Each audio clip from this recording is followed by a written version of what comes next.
Welcome in the spirit of the coca, the mambecito, and the ambil, the grandfather tobacco. And these medicines have been utilized by indigenous cultures throughout South America for thousands of years. And so often, many of us don't even know that the coca leaf has medicinal healing properties, but it's a sacred plant for many indigenous communities. And really, it's about restoring these medicines to their thrones of wisdom. Magic Fund stands for the movement for Amazonian growth and indigenous cultures. And how it really came to be was, Taita's story is so beautiful because he really chose to come out of the jungle with this very clear directive and mission that he received to share these medicines and the healing practices of his people with the world. These are incredible allies that are very, very powerful. And the Hape is a shamanic snuff with tobacco and other plants. So there are many different recipes and blends, but depending on the recipe, it will have bark, root, leaves, flowers, or seeds of other Amazonian plant species. And the Hape is a powerful cleansing agent that really stills the mind and helps us to find this place of calmness and centeredness and connection.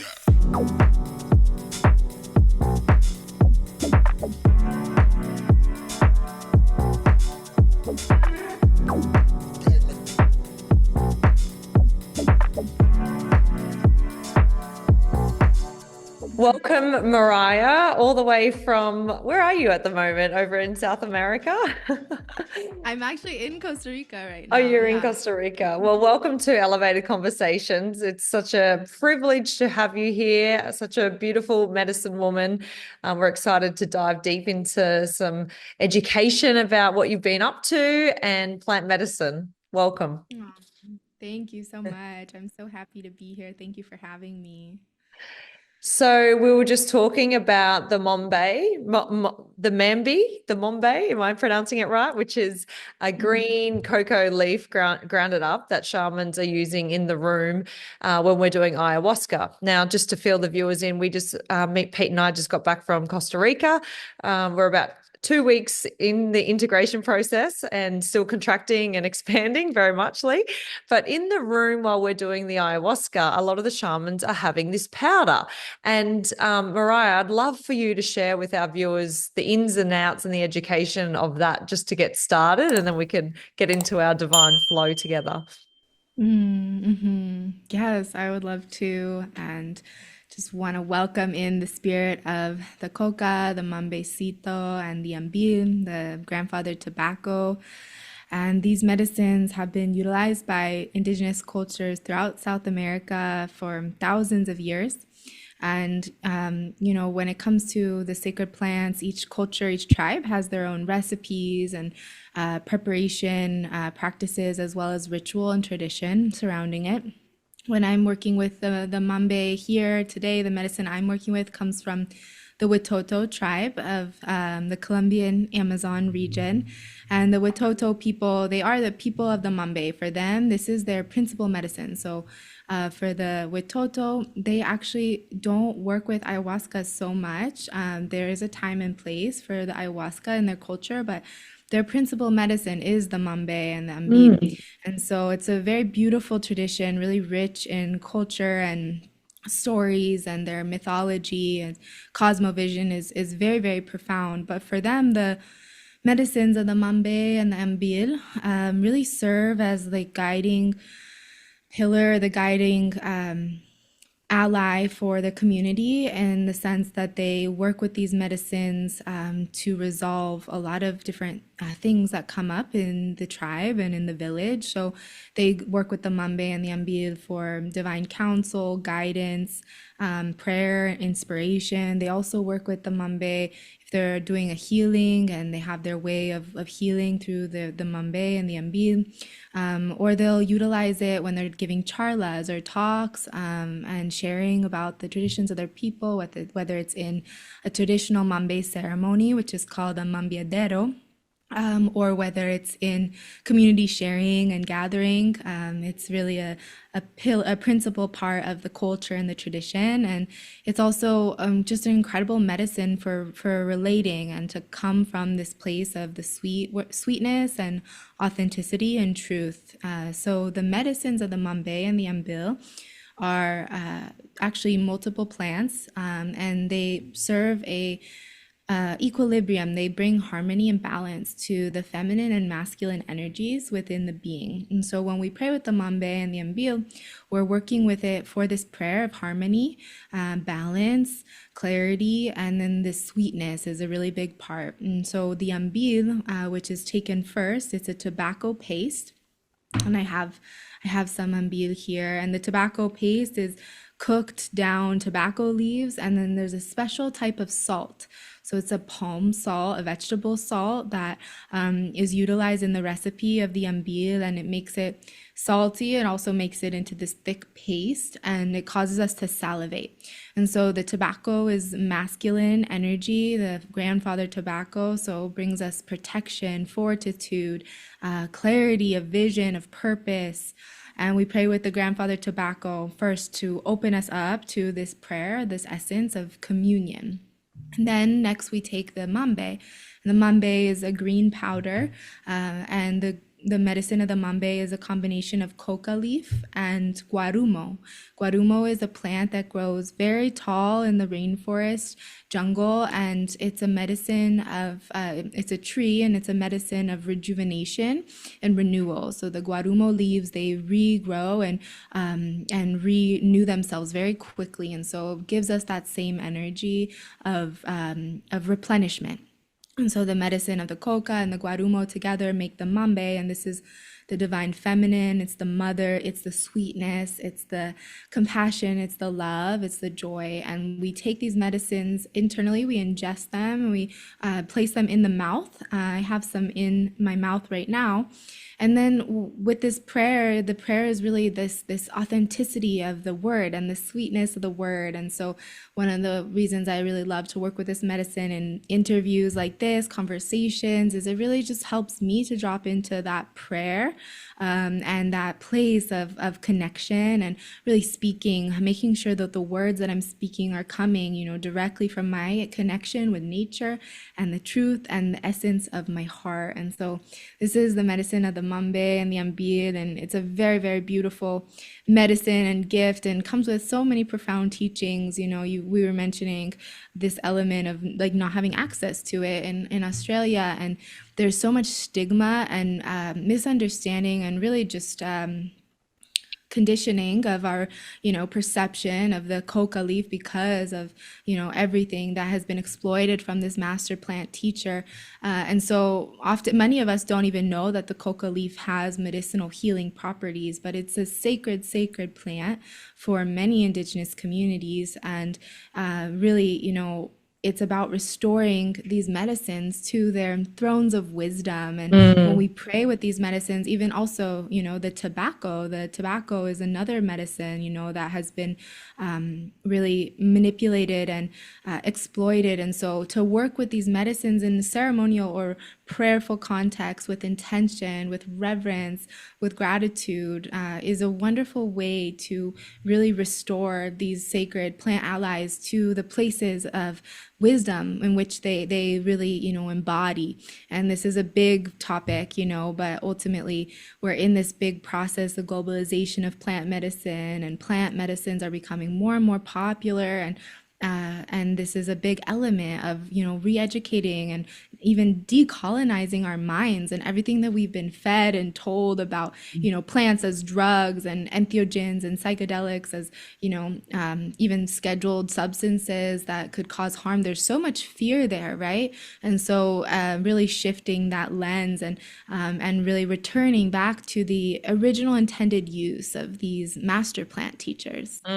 That's beautiful. I loved how you just explained that. It's so beautiful, the wisdom that comes through. So, Mariah, you've already put the cocoa leaf in your mouth before the interview. Is that correct? And the tobacco. So, is it a blend that you're putting the powder in first and then the paste?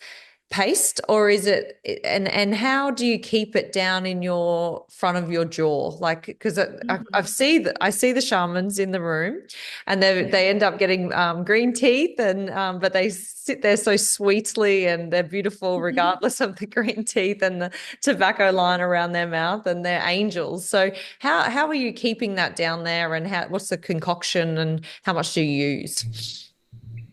Yeah, so I'm actually I can show you and I'll pray with some more medicine here. And it's what I mentioned about the salivating that is caused by the salt. So it creates a lot of liquid when we take the ambil.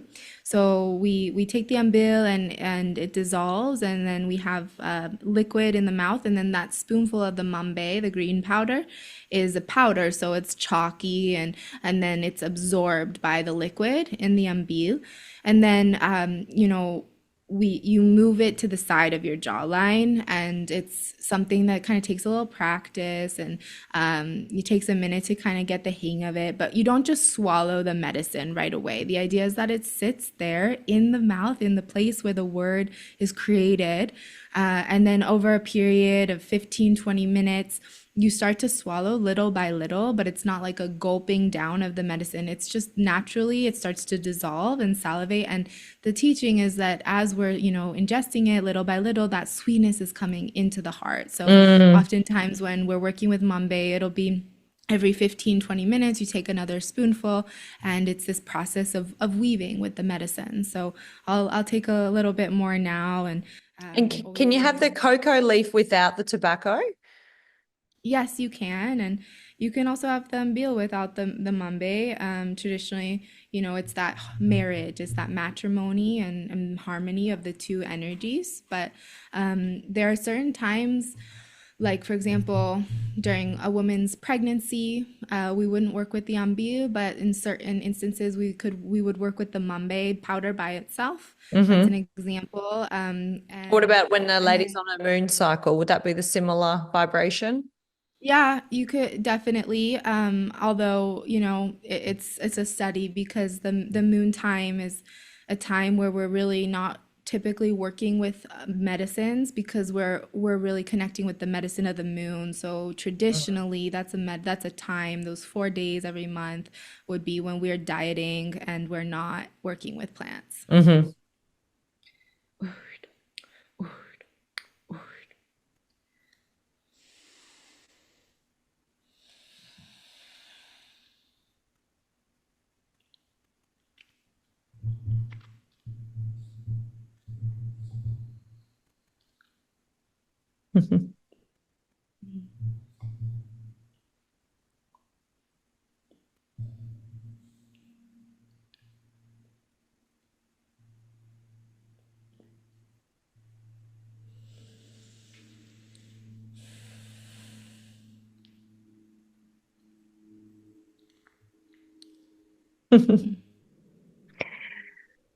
I see the shamans with their mouth full, and I think, is it uncomfortable with your mouth full? But I'm guessing you're just rolling it and putting it in the side of your jaw there. Mm, Hmm. mm, Yeah, it takes like a moment before you mm, can speak, and yeah, it's a process, and mm, it's a study. mm. It's wonderful to have your wisdom, because a lot of the time the shamans, they're in their process, or they're serving, doing an opening ceremony or closing ceremony, and then, that they're tired as well. So it's, Mhm. and of course all the participants are tired in the ceremony. Well, just certainly Mhm. at Rhythmia after some hard work on the mat, on the mattress after ayahuasca. So it's great to have you here to share some of the wisdoms. It's great. Yeah, ask me your questions. Let's talk about the things that you want to talk about that you aren't able to ask in the ceremony. Well, there is so much that goes on in an ayahuasca ceremony. And Mariah, you've trained with Tata Wanita. Is that how I pronounce his name? Taita Juanito. Yep, with Winito. And that's such a blessing and such a beautiful journey in itself. So I'd love to hear about what that's like. Do you speak Spanish? Do you understand him? Because I know we've interviewed him before and we had a translator, which was really cool. Mhm. So are you working closely with him in ceremonies, and what does that look like? Are you doing a lot of ceremonies week in, week out, or are you having integration time? Mhm. Yeah, so I met Taita Juanito about 10 years ago, and it was a very beautiful, synchronistic series of events that led me to Colombia for the first time. And I had already experienced plant medicine, and I was very inspired and excited. And I was actually looking for a teacher, to someone who I could study with. And when I found Taita, I knew in the first ceremony, the first experience I had, that this was someone that I wanted to learn from and walk with. And it was very beautiful, just inner knowing. And what has evolved is a very powerful transformational apprenticeship over the last decade of my life. And Taito Juanito is from the Inga tribe, so he is a botanist. The Inga people, they're plant people, so they know all the plants of the forest and the jungle. And for them, the yahe is one of the medicines that they work with. It's the principal plant ally for their culture, but they work with many different botanical plants, and they utilize them to heal and treat all different sorts of infirmities. And so I came to Taita really on my own healing journey, my own journey of self-discovery. It was, my personal journey was interesting. And I found plant medicine when I was 17 years old. So So when I young. found so young, and when I found Taita, I was still a baby. I was 18, So I really, had the incredible opportunity to become a woman, and in within this study. And his family really just embraced me and took me in, as part of his family. And it was so beautiful, just the spirit of generosity that I experienced in my own process, and really just helped me so much to uncover the layers that I needed to discover within my own being, to really understand who I was and why I was here, and to, Mhm. heal some of the traumas and the impacts of my childhood and my belief systems. And so the first few years was a profound healing journey of my own, really focused on my own self-discovery and exploration and spiritual maturation.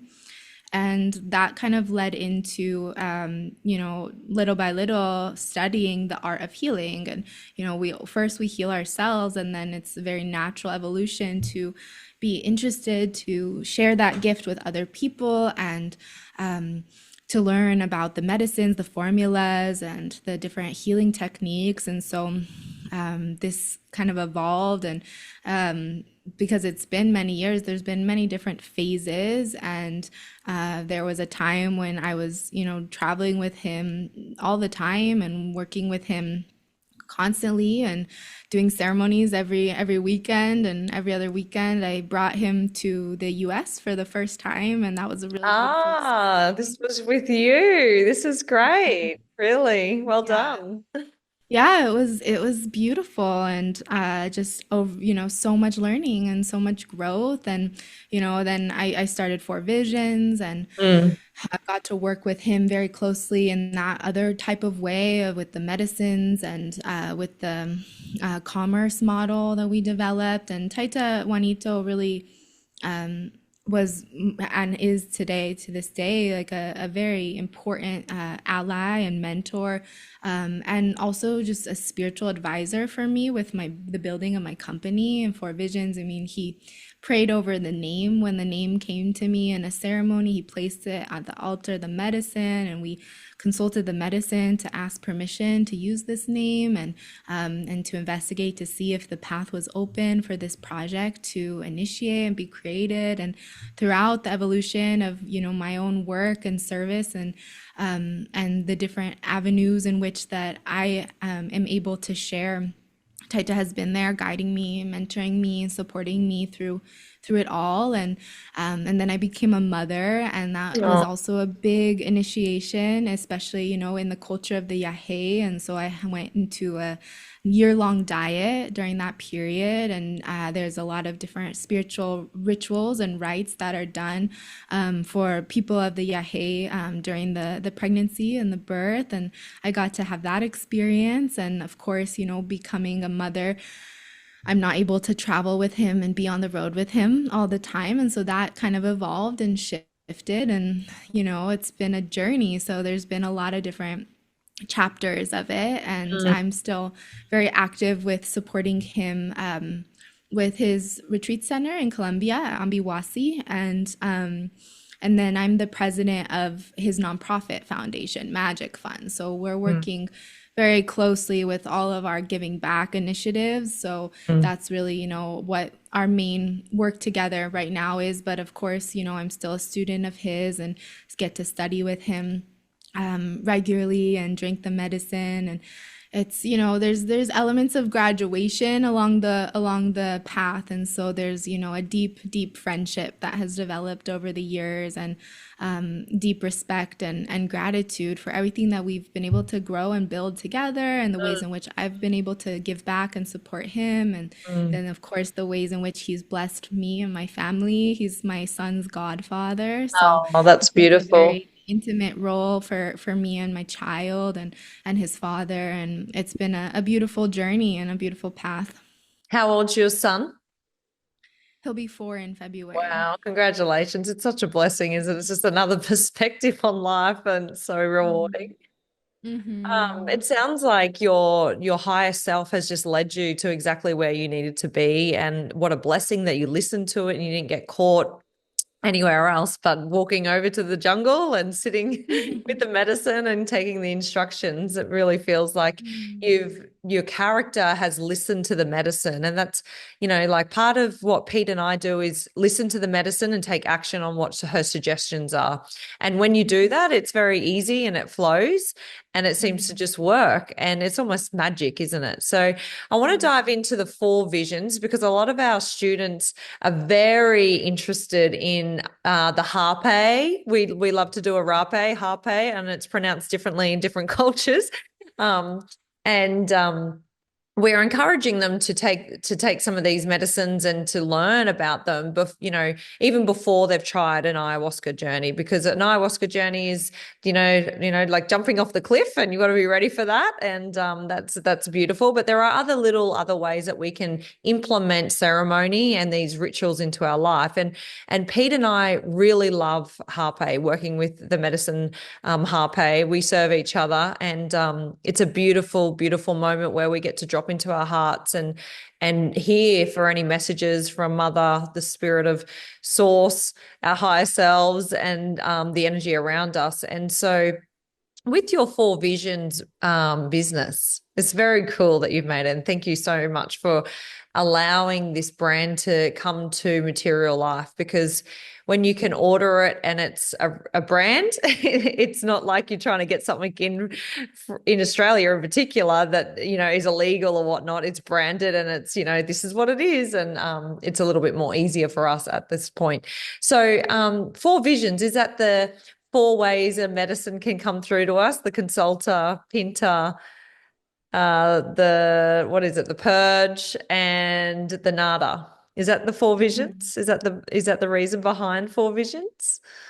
Yes, it is the reason for the name, and really just, speaks to this whole platform being birthed out of the Yahe and my studies with the Yahe. And just like you said, it was a directive from the medicine. And thank you for your kind words. And it's truly an honor to be able to steward the project. And it's really a listening, it's the 4 visions, the project, the platform is so much more than me. And, I really just am in service to it and to this greater vision of sharing and cultural sharing, and it brings me a lot of joy and gratitude to watch these medicines making their way out into the world and transforming people's lives and bringing, like you said, this connection, this ritual, this prayer into our lives and healing. So Mm, yeah, this is how the name was, inspired by the four visions, which really are like the architecture of the culture of the Yahe, and mm, really are the different ways in which the Yahe heals and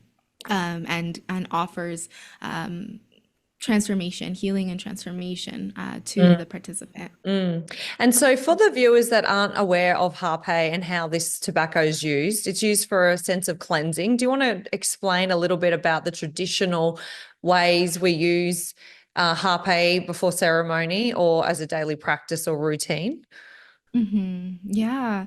Well, I love what you were saying about, just these tools being really wonderful introductions to plants, and especially if someone isn't ready to go and have, a ayahuasca ceremony.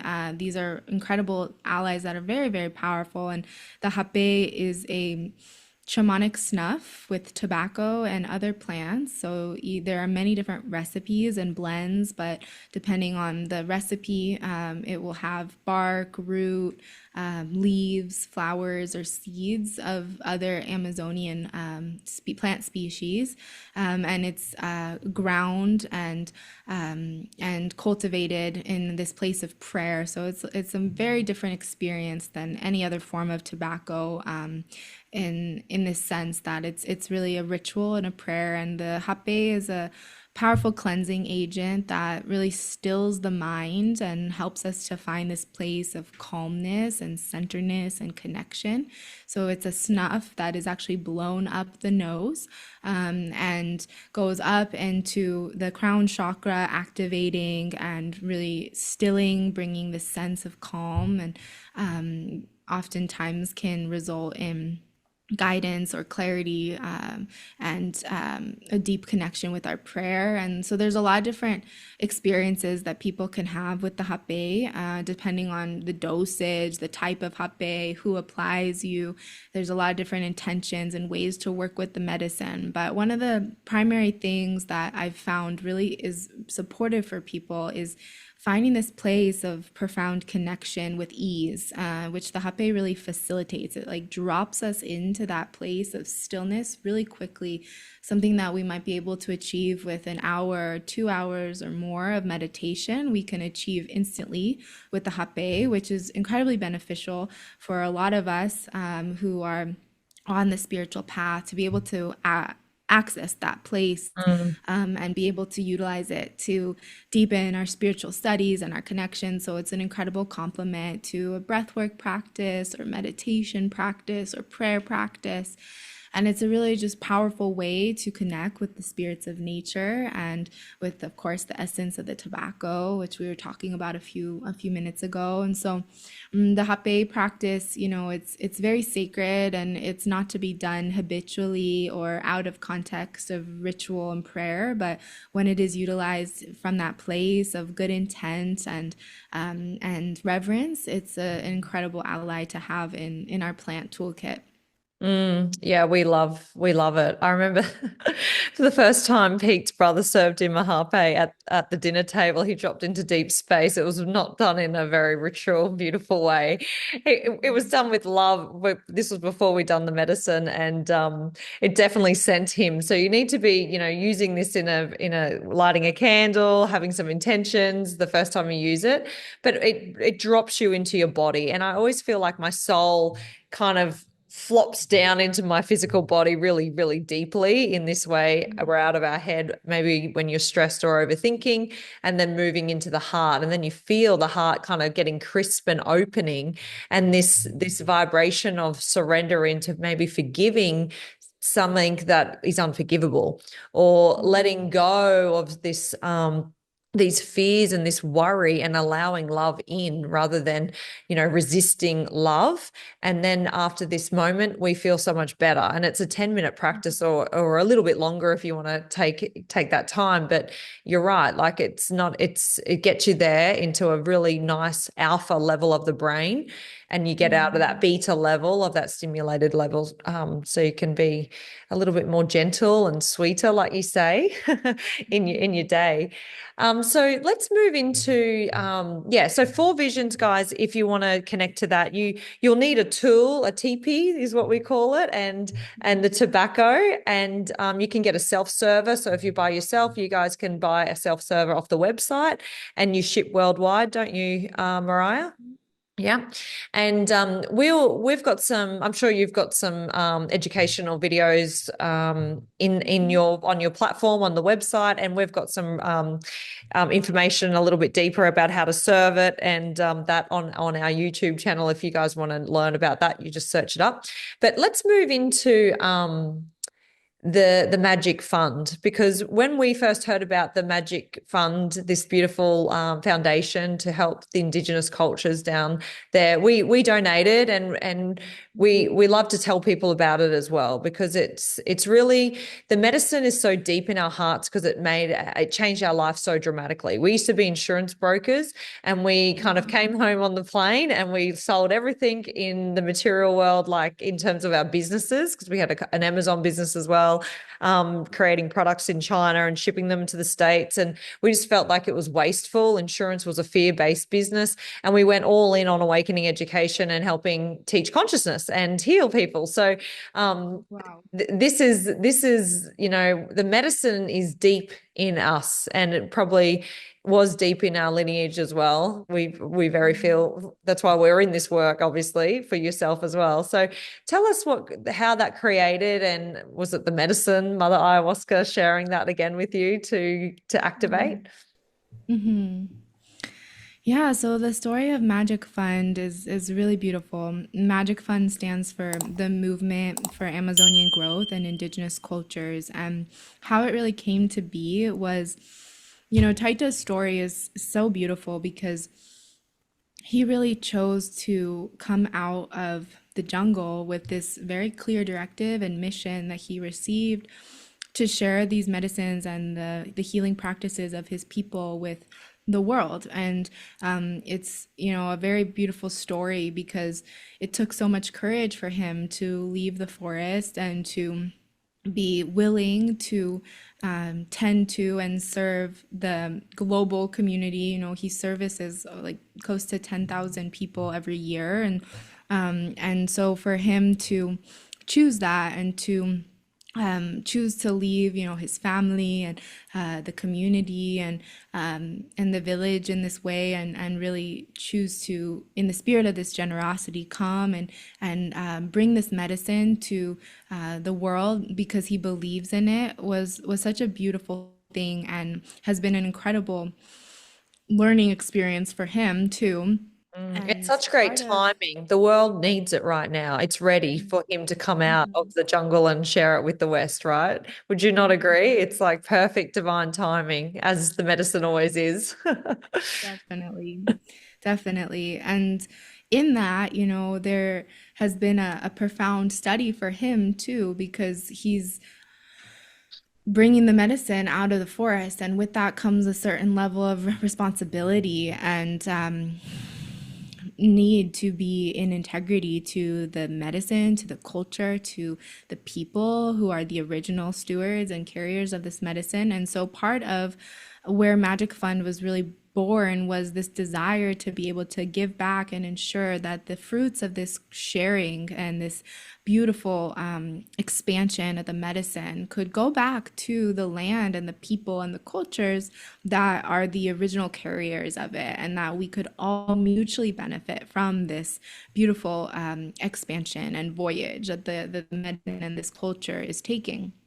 And so he felt that in order to be in right relationship to the medicine and to his culture, we needed to establish a project or a foundation that could really serve to tend to various elements that we are very aware and know are needing attention within the cultures of the Hape. And so for us, and for his understanding, it became really clear that there were going to be three pillars for this project. And the first pillar is land preservation and botanical species preservation, because what we're seeing with the growing demand of ayahuasca and yahe is that there is a danger of it being over harvested, over cultivated, and to really just ensure that there is enough medicine for future generations. It's very important that we act very sustainably in this, increased demand and in the response to the increased demand, as well as all the other botanical species of the rainforest that are endangered, and protecting the ecosystems and really ensuring and preserving that these native plant species that are, these are what he makes all of his botanical tinctures with, and all of the healing lotions, the floral waters, and the sprays. So there's a lot of different botanical tools that we make with these special medicines, and they are profoundly impactful for people. And so if we want to share them, we also have to preserve them and ensure that they continue to be protected for future generations. So this is the first pillar of the foundation. The second pillar is that of education and language and cultural preservation, because with the colonization and the just globalization that has occurred, as well as just the industrial machine of exploitation, unfortunately, that has really ravished the Amazon rainforest and her peoples, primarily over the last 40, 50 years. There's a real danger here for the loss of culture and language for the Amazonian peoples, because what's happening is, number one, there's a desire for many Indigenous youth to leave the village and leave their communities to seek quote unquote better ways of life, and perhaps go to the cities and get an education with the hopes that they can have a better quality of life. And there's also just a loss of tradition that's happening, where the youth are not learning their languages, and the music isn't being passed on, and all of the traditional practices, the art, the weaving, and all of the sacred traditions are being lost because they're not being honored and celebrated by the community at large. And so there was a desire to support that renovation and restoration of culture and tradition. And so this has been done in a variety of different ways over the years, with language projects and language schools, to musical roots recovery projects, where we're sending music teachers from the communities to go and lead workshops and trainings to teach the youth the music of their culture and their people, and to support with the schools and the children, and really just empowering and supporting there to be this connection to their cultures and value in their cultures. And so this is a really big part of what we're doing with the foundation. And then the third piece is health, because ultimately, with the influx of westernization, unfortunately, Indigenous peoples have really been susceptible to the bringing in of processed foods, of alcohol and cigarettes, and even drugs. And unfortunately, the health of the Indigenous communities is not strong. And so a way of giving back is also in helping them to really restore their health, and really empower their communities to be more strong and vital, and connected to their well-being. And so we've been doing health brigades, sending down kind of mobile health clinics a few times a year to various villages, and it's been really well received, offering a variety of both alternative and traditional source therapies and resources to the communities. And we want to expand this to include things like dental care and other important needs that we're really observing are very necessary and needed of the villages. And so these three elements of health, education, and land are really kind of our focus points of the Mm, initiatives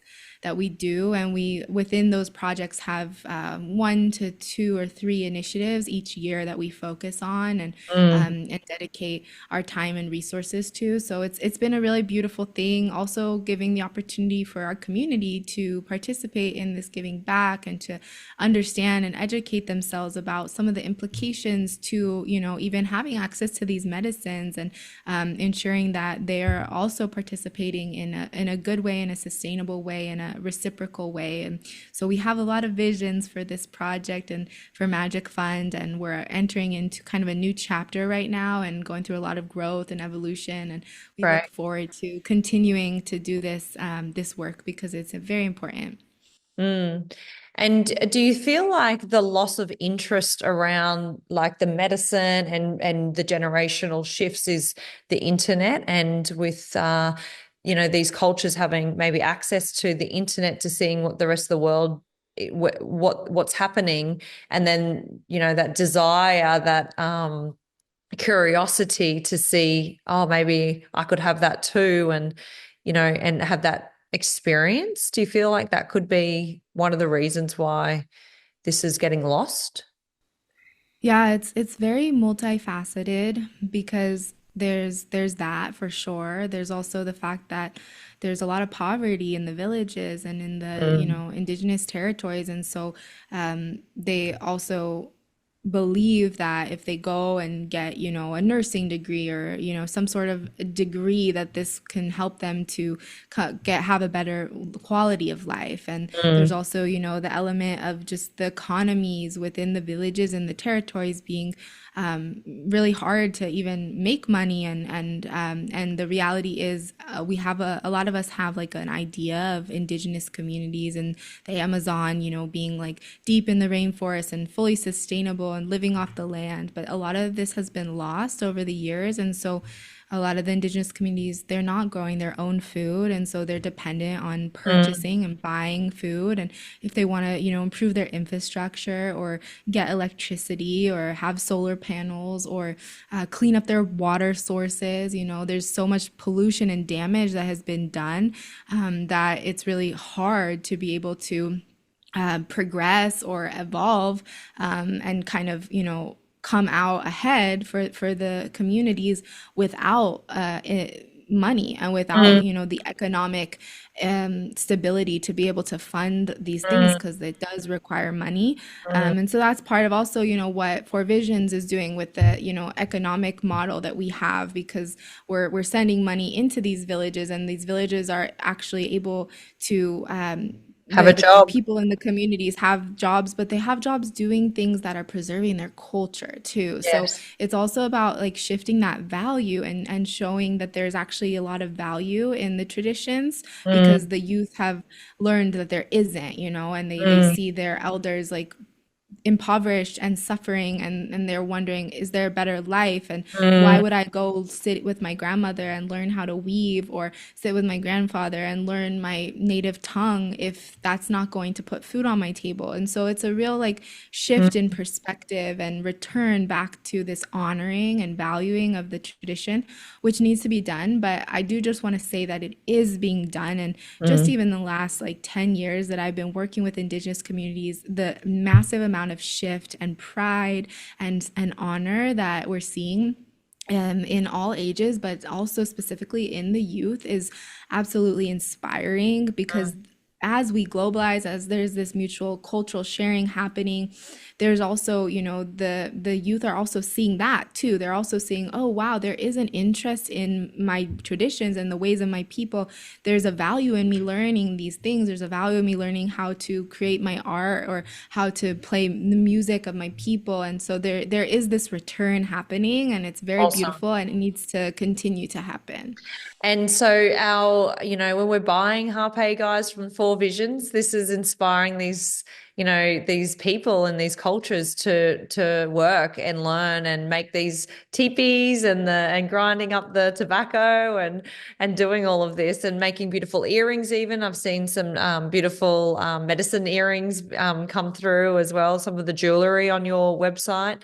And so, yeah, this is a really good foundation to support. Even if you want a product for an exchange of that wealth exchange, it's going into some good places. So thank you so much, Mariah, for all of your good work. It's like taking action with these creations.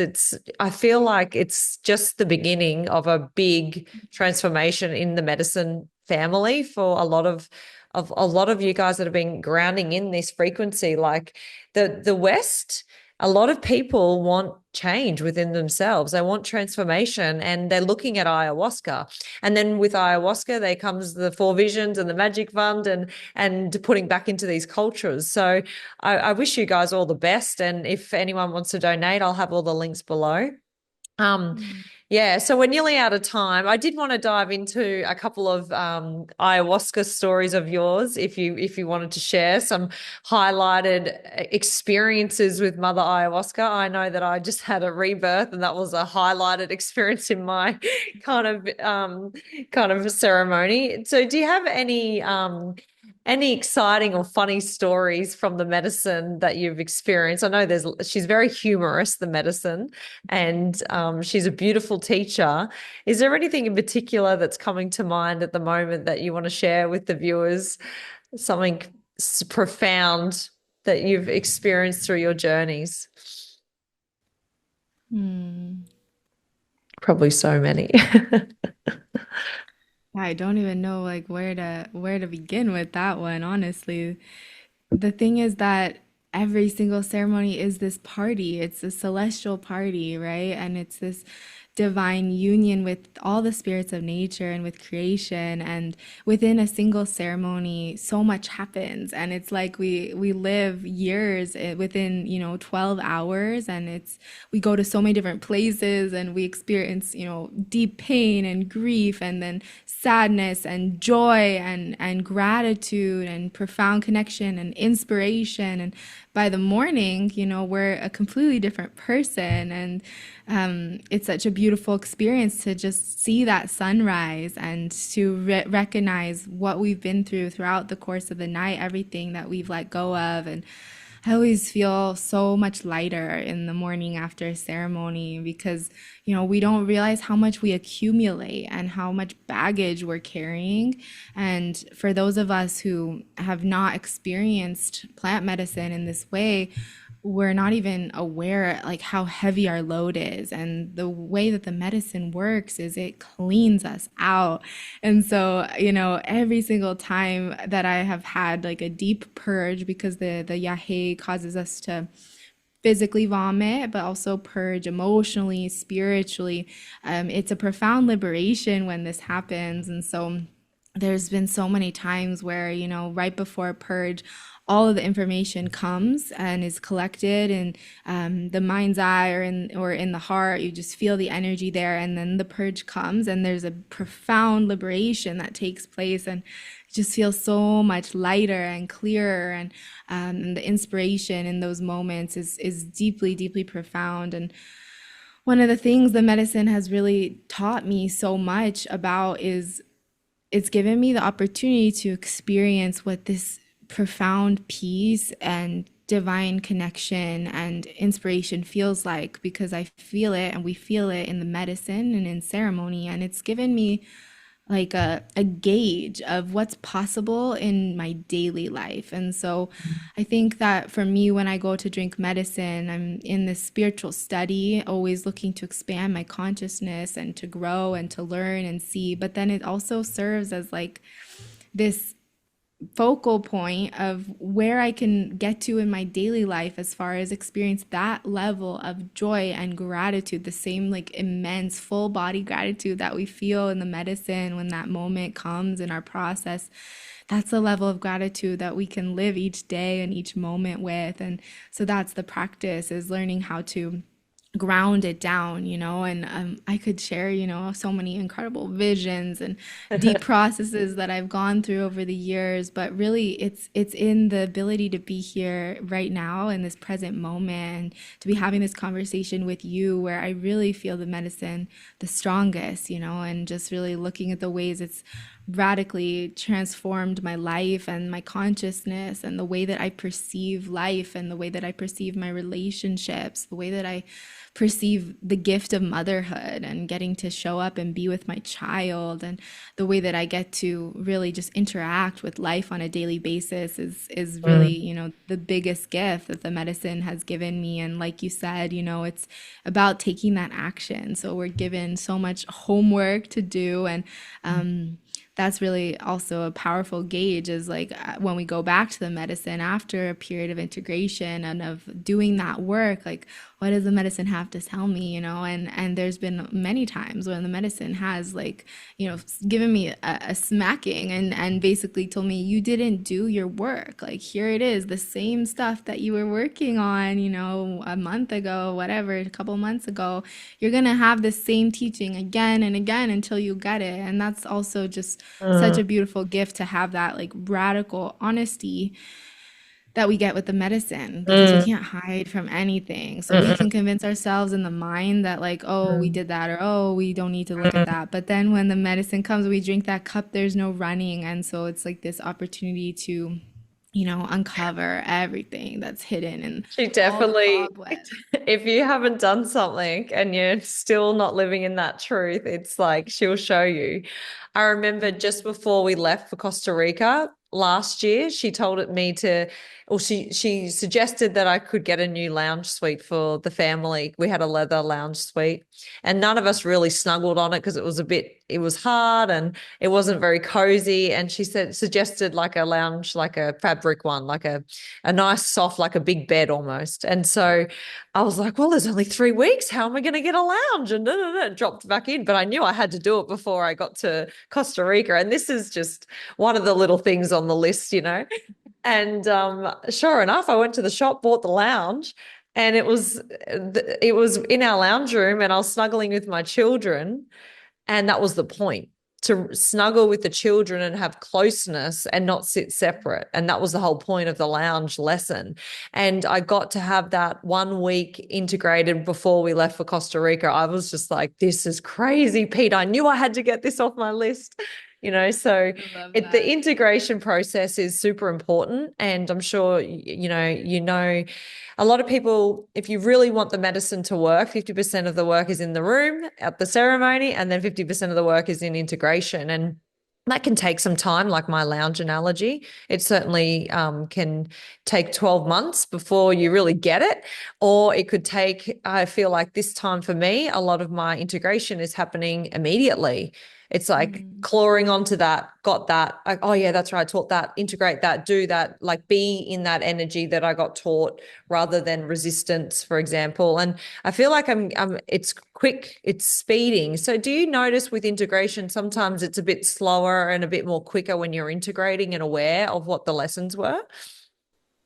Yeah, I think it really comes down to like our dedication and our commitment to be willing to perceive what needs to get done too, because sometimes, we don't have that full clarity after ceremony, and that's okay. And sometimes not all of our questions are answered in the ceremony, but they are in the weeks and the months that follow. And so it's also about that sensitivity to be able to maintain and cultivate the connection with the medicine to continue receiving the downloads, because the medicine continues to work with us even after the Mm, ceremony, accompanying us in the process. So a big part of that is in the listening. And then time and space they're an illusion. And so when we start to learn how to work with that, we can actually reduce time, and we can reduce the amount of time that we spend in those loops and in learning the lessons. Taita Juanito has a really great story or a teaching of just like, you can either walk up the mountain, or you can